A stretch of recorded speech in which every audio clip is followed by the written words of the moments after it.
Somebody has a Marvel or a DC comic, they're going to take 20 minutes to read, yeah? Okay, next one, you know? When they get one of our comics, it's going to take them like an hour and a half or 2 hours to read.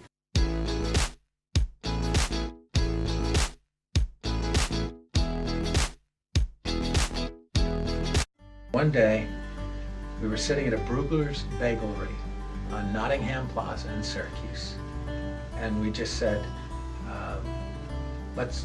why don't we start up our own comic book company, get Peyer to do this.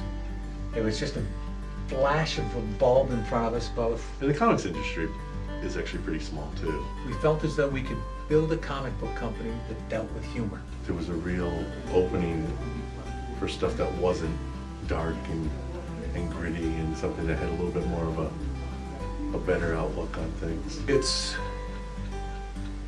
kind of a pleasure and a relief to be creating one's own company. We published our first comics in September of 2018, and we're putting out 4 comics a month right now. You know, there is a spark of good old childhood, I think, in everybody who follows comic books in one way or another, that can never be exterminated, never be snuffed out. I think comic book readership, it has gotten older and gained a lot of weight. The comic book subculture is crazy, and it's out there. It's like one of these things that people don't really look too closely at, but in every town in America of substantial size, there'll be a comic book shop. And it's a place where they'll sell action figures and posters and comic books. And every Wednesday, a new set of comic books will come in. And the comic book readers, the frequenters, will come to the comic book shop and get the new comics. And if you go to a lot of these stores, in the back you'll find grown people playing Magic cards or Dungeons and Dragons. You'll find gaming going on. I mean, you know, in the dice roll side of the thing, and it you could be very cynical and say, oh, these people are crazy. What's the deal here? But no, this is beautiful. This is one of the most beautiful and elegant and best things about American culture going. And it was in March of this year that we made our pitch to Diamond Distributors. We made our pitch and they agreed to take us on. They agreed to distribute our comics. And that was huge. You know, it's always real nice to see the first copy, because it's a bit like holding a baby.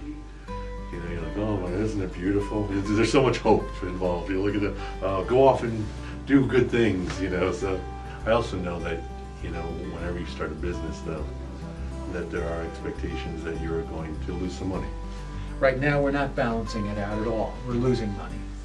And we will probably lose money for the next year. There's a market now for comics that are adult and sophisticated, maybe expensive. Ours aren't expensive, but other people's are. But I think deep down we're all still kids, even when we're trying to. I think especially when we're trying to do like, oh, this isn't for kids, this is for intellectuals, look. And that kind of immature, silly stuff. We're doing a pretty good job of getting noticed, I think. And that's a really good feeling. But to me, that was the scary thing going in.